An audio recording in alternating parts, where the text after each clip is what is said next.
Esotericists know all of these under one name, the World Teacher, and await his return now at the dawn of the New Age. Whatever happened to this startling prediction that the Christ would declare himself to a waiting world by the spring of '82? Who is Benjamin Crumb, and where does he get his information? And what is the Tara Center, the group responsible for organizing Crumb's international tours and media appearances and the ad campaigns? And why 1 year later are they still working hard to promote this message? We decided to come to Los Angeles and visit the Tara Center to find out. From the point of light within the mind of God, let light stream forth into the minds of men. Let light descend on earth. You are watching members of the Tara Center recite the Great Invocation. This is a prayer that is used in a form of group meditation called transmission. During transmission, spiritual energies are delivered into the group by the spiritual hierarchy. May Christ return to earth. From the center, where the will of God is known, let purpose guide the little wills of men, the purpose which the masters know and serve. From the center, which we call the race of men, let the plan of love and light work out, and may it seal the door where evil dwells. Let light and love and power restore the plan on earth. Why is the Great Invocation so important? This is a world prayer that was given out by the Christ in the form that we use right now in 1945. And the invocation is like we speak of a mantra. There is power in these words. And by saying these particular combinations of words, we are able to call forth these energies. It's like a special way of addressing hierarchy and saying, please send through the energy now. We are prepared to deal with it and to work with it. This Christ, is this whom the Christians would call Jesus Christ of the Bible?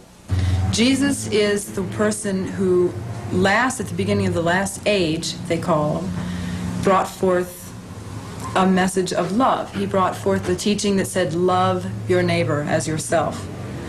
The Christ is the name of the person who is actually an office in the spiritual hierarchy.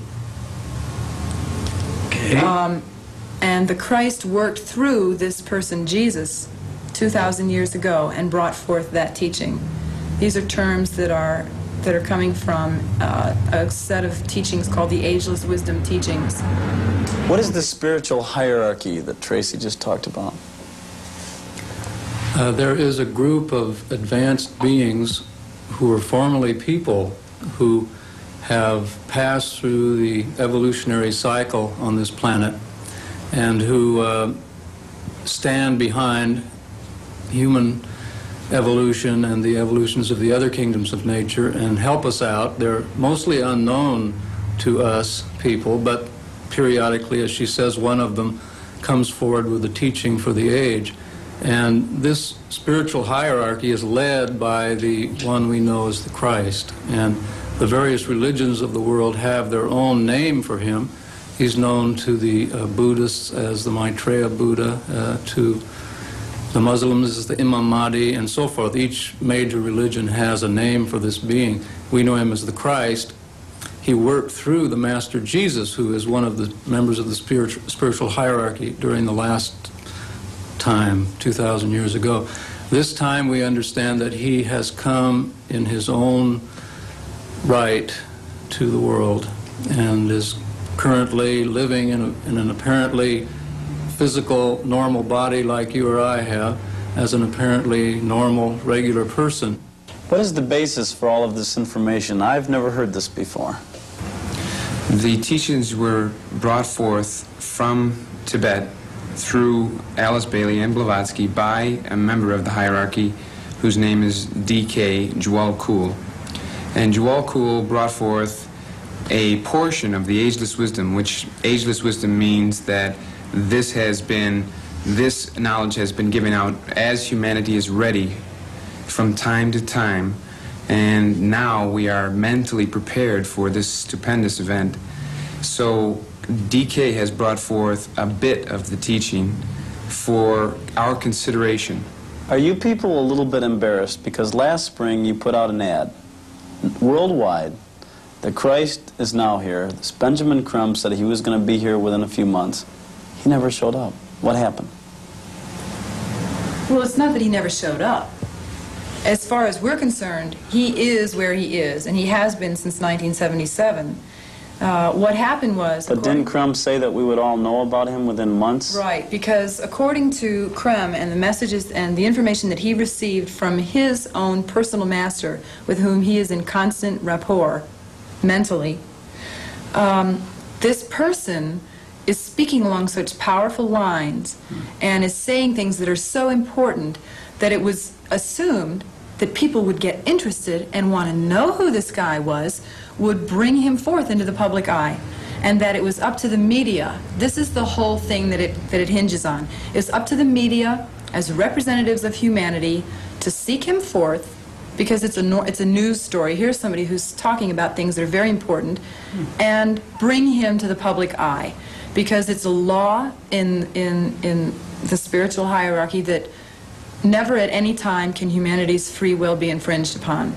So the Christ can't just come out and say, here I am, this is what you have to do, or else.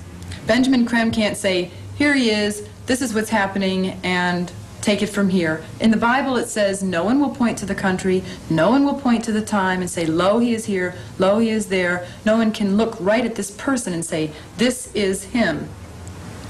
And because that's infringing human free will. So it was up to the media to bring this message forth. The media didn't respond. Are there a lot of people that believe the way you do, or are you a little group here? No, we are not isolated at all. If you read the newspapers closely, you will begin to see that there are people like Buckminster Fuller and Barbara Marx Hubbard, if you're familiar with their names, that are saying that we are about to experience a planetary Pentecost, and they are referring to a single day. Okay, that's two people. Are there a lot of groups? Are there a lot of people saying... There's a lot of groups in the new, what we call new age groups, that feel that we are on the verge of somebody else calls it a quantum leap in consciousness. There are many people, we get letters all the time from these people that are feeling the same thing. They are having visions, they are experiencing dreams, they are having expansions of consciousness, all sorts of things that make what we are saying a fact for them. The Motor City continues its battle with high unemployment due to a struggling American automobile industry. Yet the New Age movement continues to flourish in this city. A Detroit attorney named Constance Cumby began to notice this in 1980 when she began a massive research campaign. I'd go in there and I read practically everything in the store on prophecy and biblical commentary. And then I started noticing a different line of books that ran in their bookstores, and I noticed there were books from writers of many denominations.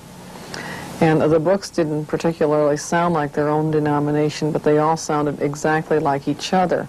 There were books that called for the creation of a new world order. World Food Authority, World Water Authority, a new world information order. They would make frequent reference to the Club of Rome reports and a Global 2000 report, which was just coming out about the time I was heavily into this study. And the books looked very much like things I had seen in the old political world that I was no longer particularly active in. And it looked like what we would call a political platform. So I started thinking, isn't that interesting? Wouldn't that be convenient for the Antichrist? And I felt ashamed of myself as soon as I thought it. I said, well, these are Christian books by Christian writers. But my attention was riveted to those books, and I kept going back and looking, and I noticed the vocabulary